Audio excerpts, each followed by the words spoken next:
Hello friends, j'avais envie de vous faire une vidéo sur ce que j'ai lu l'an dernier, une sorte de petit recap. Je me suis dit que j'allais faire un petit ranking puisque c'est un format que j'adore faire et je trouve ça très... Enfin, je trouve que c'est un moyen un peu différent, un peu de visualiser les livres qu'on a lus l'an passé. Du coup, voici mes catégories. La catégorie la plus basse s'appelle Sci. C'est en gros... Enfin, je sais pas si vous avez ça, mais quand je lis un livre qui m'a vraiment énervée et que j'ai vraiment activement détesté, ma seule réaction quand j'ai fini de le lire, c'est juste que je souffle. Ensuite, on a What a Waste. La différence entre What a Waste et Sigh, c'est que Sigh, c'est quand j'ai activement détesté le livre, alors que What a Waste, c'est plus quand je vois pas l'intérêt du livre, en fait. Donc c'est pas... Enfin, je sais pas, pour moi, il y a une petite nuance, mais c'est plus passif. Je sais pas comment l'expliquer, mais c'est plus quand tu lis un livre qui est nul, mais dans le sens où le livre n'a pas d'intérêt. Mais techniquement parlant, il n'y avait pas nécessairement quelque chose de mauvais dans le livre. If that makes sense. Ensuite, on a Glad I Read It. Glad I Read It, c'est un peu mon joker, dans le sens où il y aurait un peu tous les livres qui m'ont fait un peu ni chaud ni froid, mais je suis quand même contente de les avoir lus. Ensuite, on a Fun. Fun, c'est juste un livre qui était entertaining, doing its job. Ensuite, on a Loved It. Loved It, c'est les livres que j'ai adorés, que j'ai beaucoup aimés. C'est pas des favoris. Les favoris seraient des bangers. Banger, c'est un mot que j'utilise un peu trop en ce moment pour décrire tout ce que je lis et tout ce que je regarde. Mais c'est juste genre un mot qui encapsulates that feeling quand tu finis un livre qui est juste tellement bien, tellement parfait. Enfin, c'est même pas forcément un livre parfait, c'est juste un livre que j'adore et qui, je sens, m'a changé ou m'a apporté quelque chose et dont je me souviendrai pendant longtemps. Et pour moi, c'est ça un banger. J'aime beaucoup faire des tier rankings parce que ça te sort un peu genre du star rating system. Donc c'est pas nécessairement Goodreads, mais genre Storygraph et tout ça. Je sais pas, je trouve que j'ai beaucoup de mal avec ce système-là. Noter de cette manière-là tout ce que je consomme. D'ailleurs, cette année, j'ai décidé que j'allais pas noter les livres et les films que je regarde, enfin que je lis et que je regarde. Parce qu'en fait, je me suis rendu compte que quand je regardais un film, par exemple, pendant que je regardais le film, je commençais déjà à penser à la note que j'allais lui mettre. Et c'est pas quelque chose que j'aime. Et je trouvais que ça me sortait un peu du film et ça me sortait vraiment de l'expérience que j'étais en train de vivre. Ça fait très longtemps que je suis sur Goodreads, ça va faire presque 10 ans je pense. Et ça fait quoi, depuis 2020 que je suis sur Letterboxd. Et du coup ça fait longtemps aussi que je note tous les films que je regarde depuis genre 5-6 ans. Et je trouve que c'est juste trop en fait. Et du coup voilà, c'est un truc que je vais tester. Donc vous avez peut-être remarqué déjà que je note plus rien. Puisque j'ai lu 3 livres pour l'instant cette année, je regardais peut-être 5-6 films, mais il y a 0 notation. Et voilà, peut-être que j'essaierai d'écrire un peu plus des reviews pour être un peu plus articulated about the books I read. I don't know. Alors, je vais commencer par du coup Dogs of Summer de Andrea Abreu. J'ai zéro souvenir de ce livre. Enfin, j'avais mis en réservation il y avait hyper longtemps sur Libby. Et il était arrivé autour de Noël, du coup j'avais un peu extend le truc, comme ça je pouvais l'écouter pendant mon voyage. Comme c'est écrit par une autrice en espagnol, il me semble. C'était un peu la vibe de mon voyage, mais je sais pas, j'avais vraiment pas aimé l'écriture, j'aimais pas les personnages. Voilà, ça m'a absolument rien apporté. Je me souviens pas du livre. Ensuite, on a Jade Legacy de Fonda Lee, qui est un banger. C'est le 3e tome de la série Jade City, qui est une série que j'adore. J'avais beaucoup aimé le tome 1, mais les tomes 2 et 3 sont absolument incroyables. Et en fait, j'avais tellement aimé le tome 2 que je savais que j'allais garder le tome 3 pour le lire au début de mon voyage, puisque je savais que pendant mon voyage, j'allais me sentir genre un peu homesick et j'aurais besoin de confort et j'aurais besoin de pouvoir me ancrer dans quelque chose que je sais que j'aime bien, si ça fait sens. Et ce tome 3 était absolument incroyable, genre c'est un univers qui est tellement bien construit et les personnages sont juste mais incroyables. Ouais, j'aime trop, je recommande énormément. Ensuite on a If We Were Villains. Honnêtement, j'étais déçue dans le sens où je m'attendais à un banger. En fait, je m'attendais clairement à un banger et ce n'était malheureusement pas un banger. Mais je pense que c'est parce que c'est un livre auquel je pense depuis tellement longtemps, en fait. Et c'est un livre qui m'a toujours intimidée parce que je pensais qu'il fallait que je sois genre fluent in Shakespeare pour le lire, pour avoir toutes les références, etc. Et ça fait que... Ouais, je veux probablement le lire depuis mon collège, lycée, mais je l'ai jamais fait. Et forcément, au fil du temps, j'ai commencé à y mettre de plus en plus d'expectations. Et en fait, très clairement, j'aurais dû le lire à l'époque, puisque je pense que la moi de l'époque aurait adoré ce livre. sans problème. Vraiment, j'aurais pu hyper facilement en faire toute ma personnalité. Du coup, voilà, c'est pas un waste. It was fun, I guess. Soit c'est glad I read it, soit c'est fun. But I feel like it was a bit more fun. Parce que ça se lit quand même très vite. Et je me souviens avoir passé un bon moment à le lire. J'ai juste pas autant aimé que je pensais. Et je pense que c'est pour ça que je suis déçue. Ensuite, on a People We Meet on Vacation.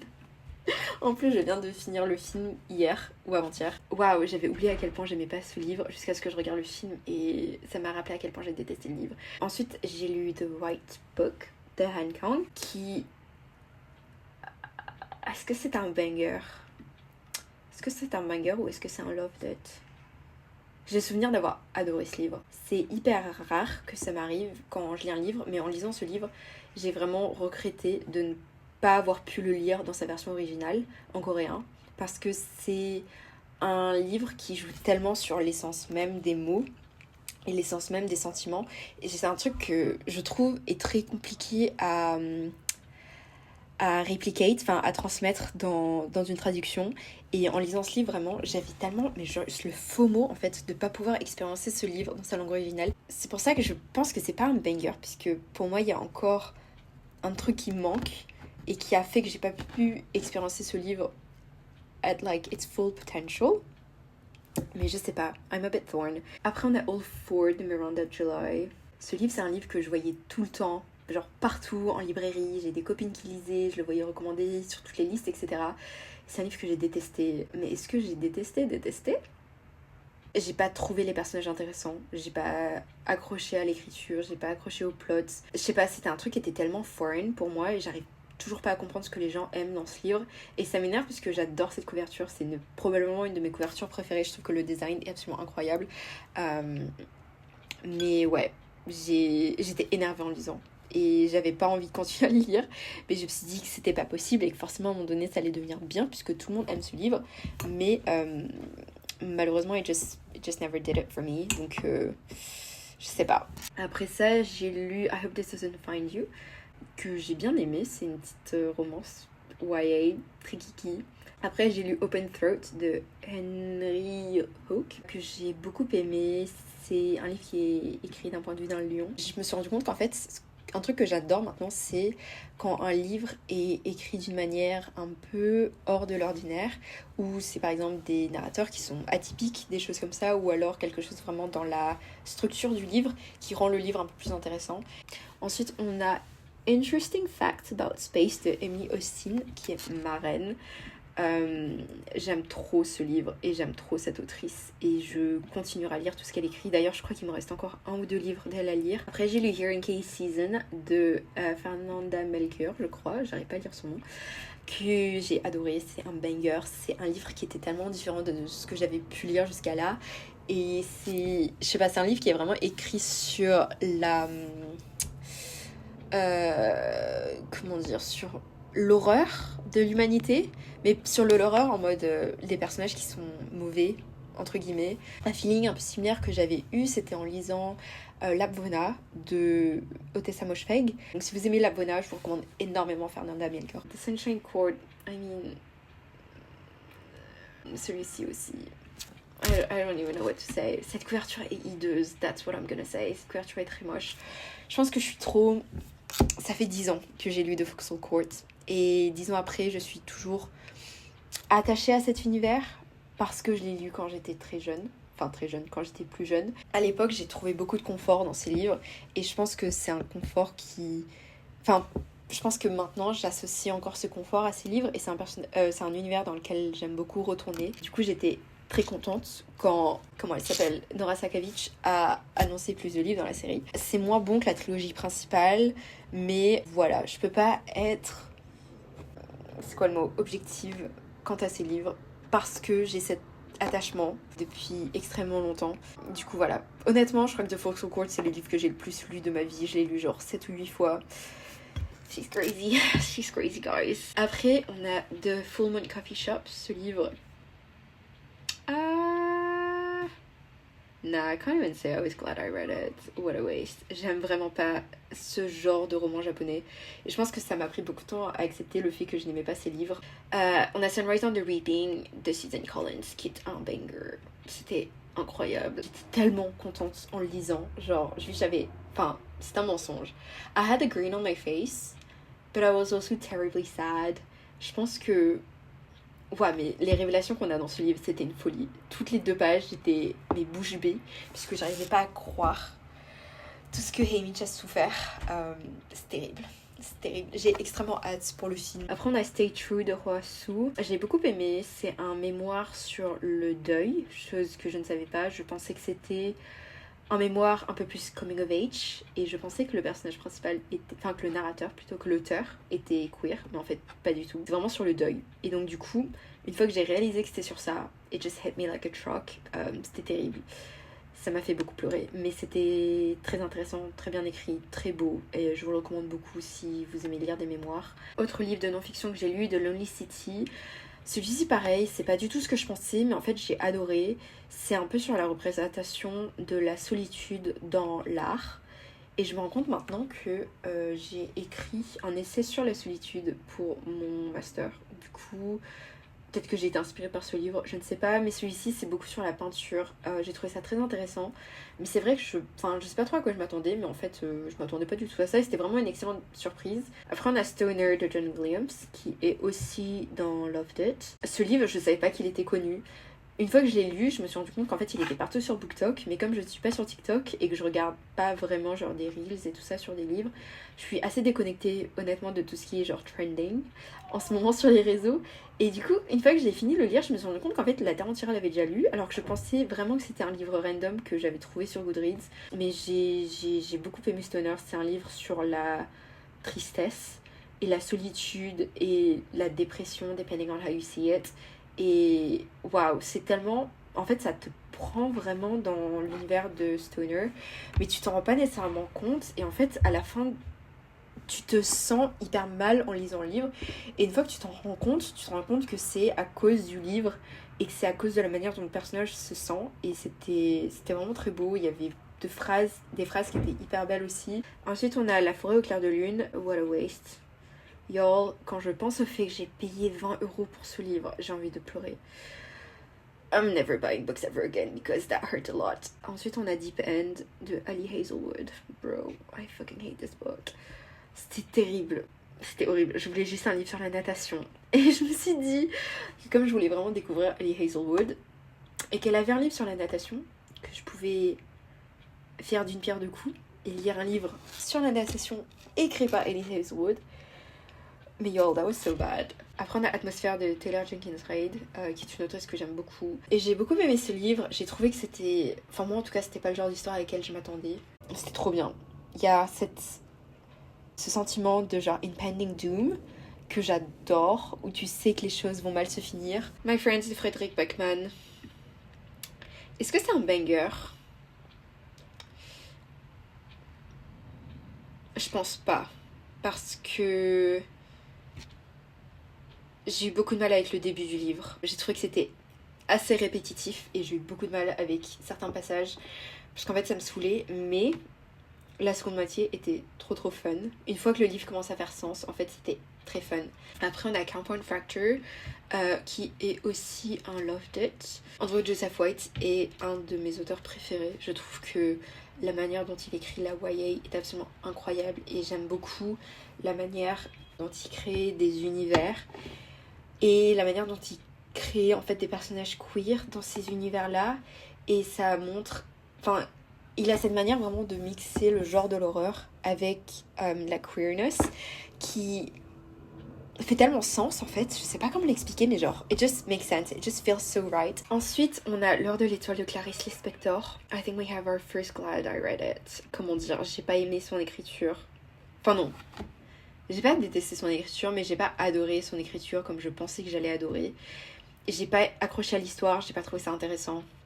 Mais c'était pas une perte de temps, puisque je suis contente d'avoir lu mon premier Clarice Lispector. Je sais pas, je pense juste que j'aurais pas dû choisir celui-ci. J'ai envie de lui redonner une chance, Et je pense que je lirai peut-être The Book of Pleasures parce qu'il m'intrigue aussi beaucoup.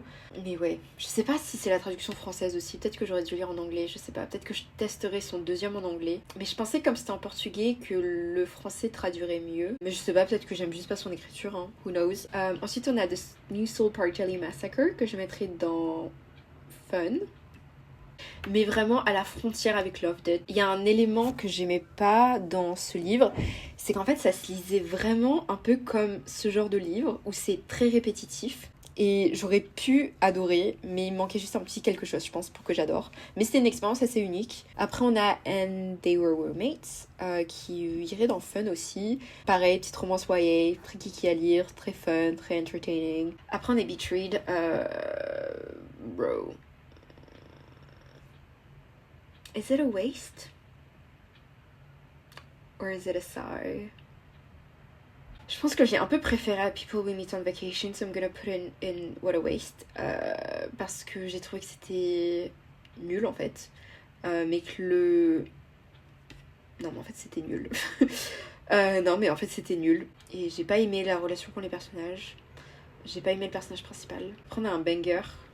Boulder, c'était trop chouette comme livre. Oh là là, c'était incroyable. C'est très fun comme livre. En fait, je m'attendais pas du tout à ce genre d'histoire. J'ai adoré l'écriture. J'ai beaucoup aimé le personnage principal qui était extrêmement relatable, unfortunately. Après, on a Mon vrai nom est Elisabeth, que j'ai adoré. Ouais. Est-ce que c'est un banger? Non, je crois que j'ai juste adoré. J'ai trouvé ça hyper intéressant comme livre. J'ai adoré ce que ça faisait. Après, on a lu Toward Eternity. Enfin, j'ai lu. Que je prendrais dans Glad I Read It, je pense. C'est un livre pour lequel j'ai un peu genre des conflicting feelings. Parce que j'ai adoré ce que ce livre faisait, j'ai adoré l'écriture, j'ai adoré les idées qu'il avait et ce que ça disait sur le sujet sur lequel il est écrit. Mais j'ai eu beaucoup de mal à le lire. Je pense que les difficultés que j'ai eues à le lire font que j'ai pas un excellent souvenir de ce livre. Mais je suis contente de l'avoir lu parce que j'aime ce que ça dit. Whatever, I don't even know, man. Inugami Curse, I think it was fun. I mean, I know it was fun, puisque j'ai envie de continuer à lire ces livres, donc forcément j'ai bien aimé. Je sais pas quoi dire.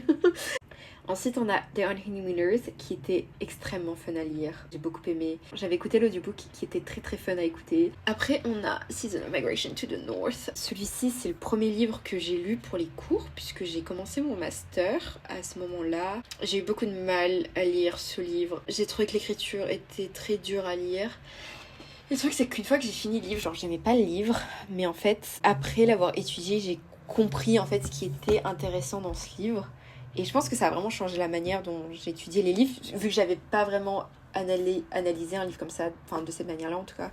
Et du coup, voilà, je trouvais ça très intéressant. The Lost Daughter d'Elena Ferrante. Y'all, je comprends pas ce qui est bien dans ce livre en fait. Je l'ai lu parce que je sais pas pourquoi je l'avais pris sur Libby et c'était la fin de ma waitlist, du coup je l'avais eu. Du coup je l'ai écouté en audiobook et en soi, like, I wasn't bored, mais j'ai l'impression qu'il se passait pas grand chose et je trouve que c'était pas assez profond dans ce que ça essaie de dire. Genre, je sais que c'est un truc sur genre la relation entre cette mère avec ses enfants, avec qui maintenant elle est un peu genre estranged, mais like, it wasn't that interesting.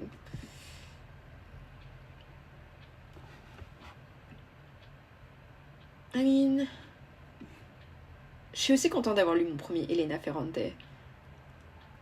Mais aussi, j'ai rien... Did I get anything from the book? I don't think so.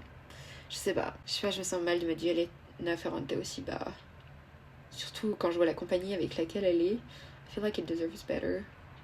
But I mean, that's how I feel right now, so I'm just gonna leave it there. Après, on a We Do Not Part de Hong Kong. Y'all... J'ai détesté ce livre. C'est une telle perte de temps. Oh, c'était vraiment long à lire. Est-ce que je lui ai mis 2 étoiles, je pense?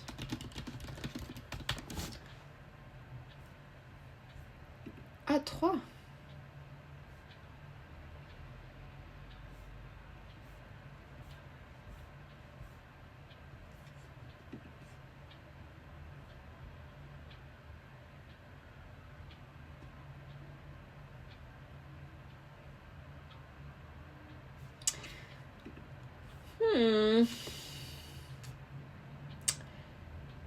I guess I am glad I read it. Parce que c'est vrai que j'aimais beaucoup la fin. Mais was it not a waste of time to read it? Après j'aime beaucoup l'écriture.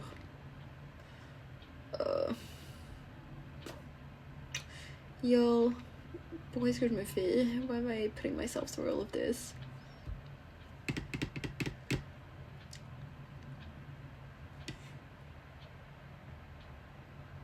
Est-ce que j'utilise mon Joker?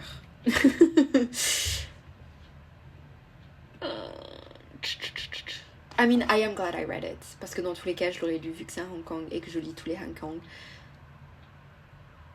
Et c'était intéressant d'apprendre sur Jeju de cette manière-là. Mais c'est vrai que c'était pas... C'était rien de plus.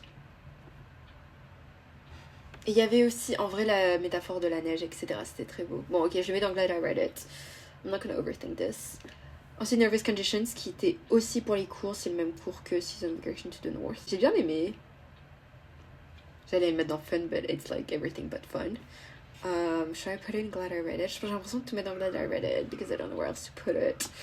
But it wasn't fun. I didn't love it. But it also wasn't a waste of time. I mean, c'était plus éducatif, I guess. Et je l'ai lu pour les cours. Est-ce que c'est un livre que j'aurais lu toute seule? I don't think so. I Who Have Never Known Man. Yo. Parce que je trouve que c'est très intéressant comme concept. Malheureusement, j'ai trouvé que... En fait, j'ai beaucoup de mal avec la speculative fiction. Parce que j'ai toujours envie de savoir le pourquoi du comment. Et le fait que ce soit juste très... sur le psyche du personnage, c'est ça qui m'a dérangée en fait, parce que j'avais trop de questions et on n'a jamais de réponse. Et aussi, depuis que je l'ai lu, je me suis rendu compte que la Terre entière l'a lu. Pareil, encore une fois, je savais pas que c'était un livre qui était populaire. Et en fait, y a des book clubs que je suis, et même le book club de ma fac, enfin, il y a littéralement la Terre entière qui a choisi ce livre comme book club. Enfin, comme livre de book club. Ce qui est très bizarre. Après, on a Erotic Stories for Punjabi Widows, que j'ai beaucoup aimé. J'ai trouvé ça très fun à lire. C'était aussi pour les cours. Et c'est étonnamment pour le même cours que Season of Migration et Nervous Conditions. Mais j'ai trouvé que c'était un peu une bouffée d'air fraîche de lire un livre que j'aurais pu pick up by myself. Et je sais pas, j'ai bien aimé le personnage principal. C'est un roman un peu sur la diaspora et c'est quelque chose auquel je relate aussi. Et du coup, j'avais trouvé cet aspect intéressant. D'ailleurs, j'ai écrit un essai sur ce livre et sur l'aspect diasporique de ce livre, justement. Mais ouais, j'ai bien aimé. On a lu Soldier Sailor de Claire Kilroy. Celui-ci, j'avais écouté l'audiobook. En vrai, je le mettrais dans Fun. C'était entertaining à écouter. J'aimais beaucoup la voix de la narratrice. Et en fait, le livre est écrit de manière à ce que c'est une mère qui parle à son fils. Je trouvais que le format audio fonctionnait extrêmement bien. Après, on a Bro, ce fucking livre, je le déteste. Ce livre, c'est un livre de youtubeur qui est tellement entitled et so full of himself. Quand j'étais à Foyles, ils avaient tout un setup pour ce livre qui disait que c'était genre le nouveau phénomène, etc. Blablabla, comme ce qu'ils font à Foyles, partout, tout le temps. Mais nulle part ils disaient que c'était un livre de youtubeur. Et en plus, c'est l'auteur qui narre son audiobook aussi. J'avais écouté l'audiobook. Sa voix est vraiment détestable. Et sa manière de s'exprimer vraiment fonctionne pas du tout. J'ai détesté ce livre. C'était assez horrible à lire. Après, on a The God of Small Things. J'ai eu beaucoup de mal à lire ce livre. J'ai trouvé que la manière dont la narration et la construction du livre, en fait, le rend très dur à lire. Et en fait, c'est aussi pour les cours. C'était un cours différent des autres livres, mais c'était aussi pour les cours. Et en fait, toutes mes potes qui l'ont lu l'ont adoré. Il y en avait qui l'avaient déjà lu auparavant aussi. Il y a tout le monde qui l'ont adoré, qui ont trouvé que c'était très triste, etc.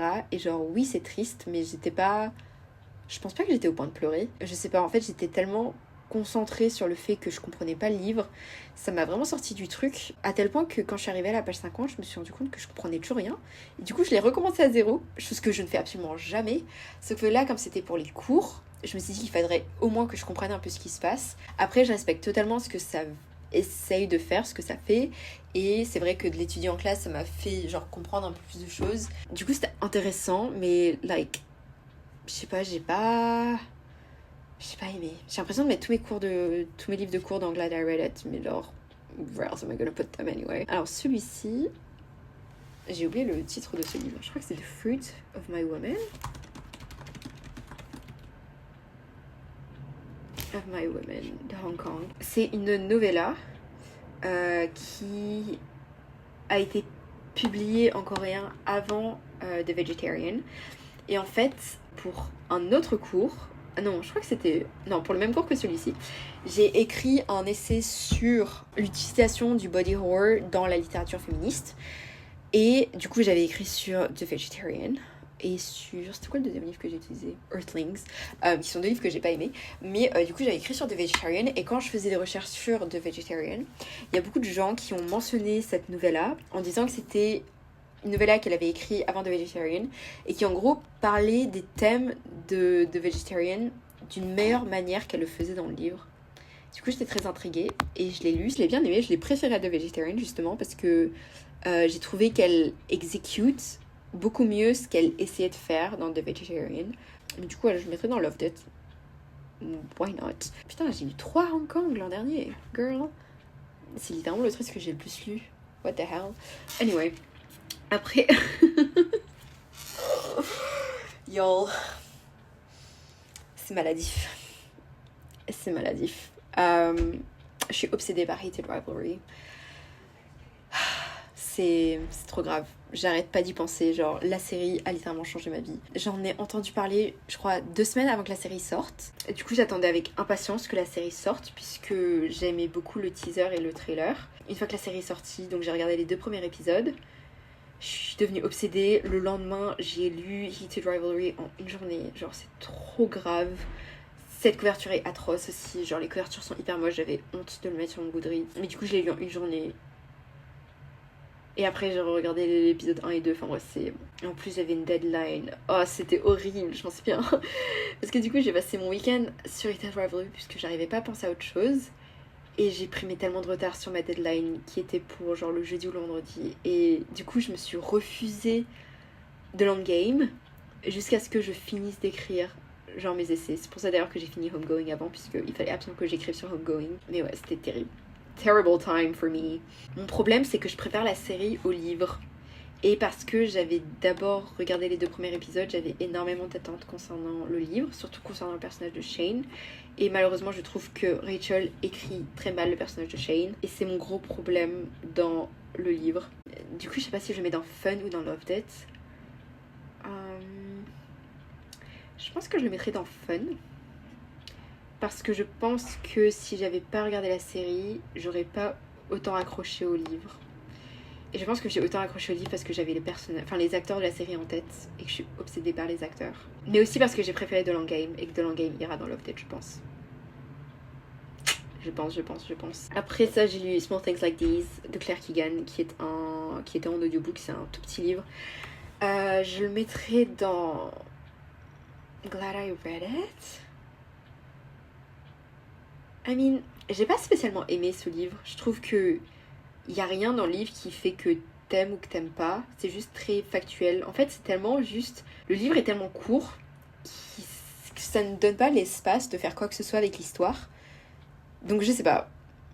I don't know. Faudrait que je dise plus d'elle pour voir comment est-ce qu'elle fait fonctionner des histoires aussi courtes. Puisque j'ai trouvé ça un peu ça te laisse un peu sur ta faim en fait.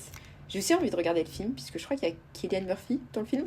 Mais yeah, I don't know. J'étais un peu genre juste sur ma faim. Mais j'avais beaucoup aimé le narrateur de l'audiobook. J'avais trouvé qu'il avait une belle voix, ce qui était extrêmement rare. Après, j'ai lu Homegoing de Yagasi. Celui-ci, c'était un banger. Je l'ai lu pour les cours. Et je pense que de tous les livres que j'ai lus pour les cours, c'était très clairement mon préféré. J'ai aussi écrit un essai dessus. Je l'ai écrit sur l'utilisation du langage dans ce livre. C'est un roman intergénérationnel.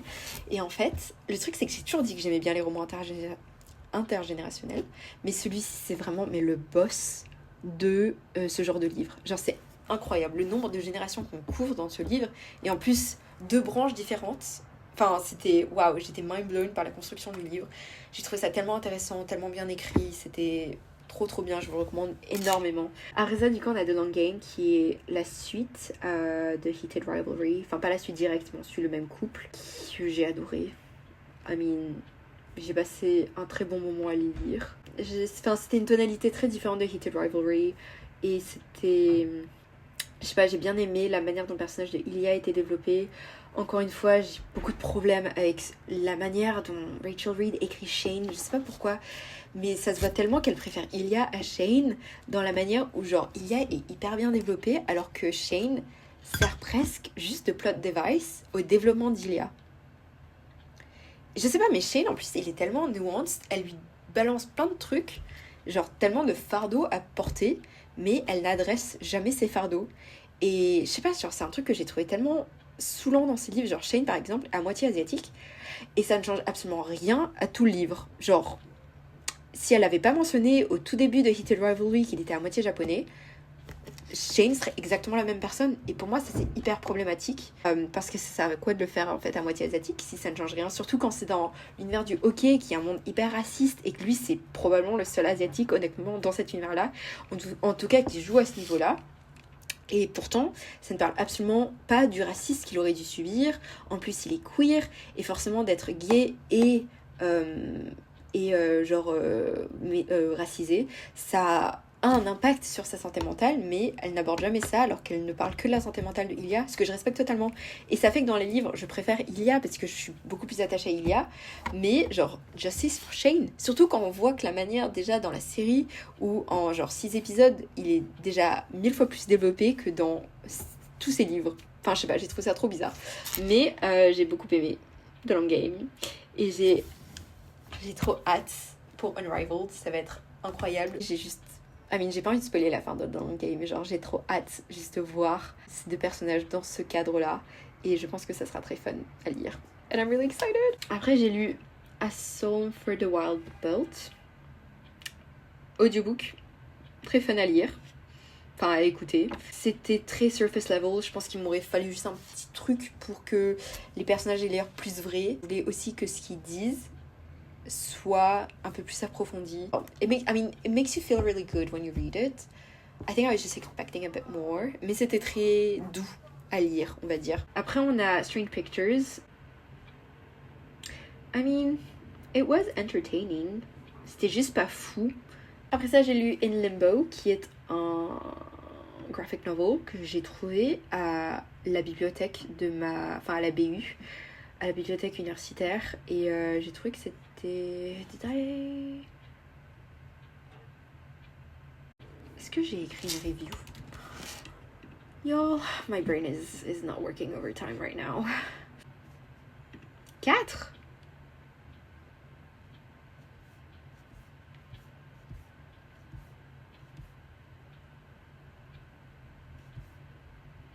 Bro, what the hell?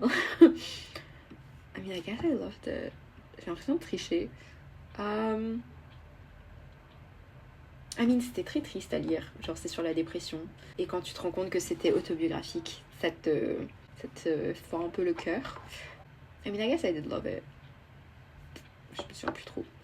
Et ensuite, I Want to Die But I Still Want to Eat Tteokbokki. Ce livre, je l'ai pas noté par respect pour l'autrice. Et je vais mettre dans I'm Glad I Read It parce que je suis contente de l'avoir lu. C'est très triste à écouter quand... Voilà. Je sais pas, c'est très triste à écouter, mais après, c'était pareil que le premier livre, je sais pas, j'ai pas trouvé ça beaucoup plus intéressant que le premier tome. Et le premier tome, j'étais un peu déjà lukewarm par rapport à ce livre-là. Voilà. I don't know what to say. J'ai fini ma vidéo sur une note tellement triste. Mais voici mon tier ranking. Honestly, it seems like I had a pretty good year. Je suis plutôt contente de ce que j'ai lu. Ouais, je suis assez contente. Bon, il y a les... whatever. Mais c'est vrai que moi, en automne, j'ai pas lu énormément puisque du coup, il y avait mes livres de cours. Still a really good year. Je pensais honnêtement que j'allais lire plus quand je voyageais. Et puis, je pensais lire plus cet été aussi. Mais je suis assez contente avec ce que j'ai. Voilà, quoi. Je sais pas quoi dire de plus. I guess that's it. Je ne sais pas quand est-ce qu'une nouvelle vidéo viendra puisque je ne sais pas ce que cette vidéo pourrait être. Mais je vous dis à bientôt puisque je pense que... en tout cas, j'espère que j'arriverai à filmer bientôt. Voilà, c'est tout. Ciao, ciao.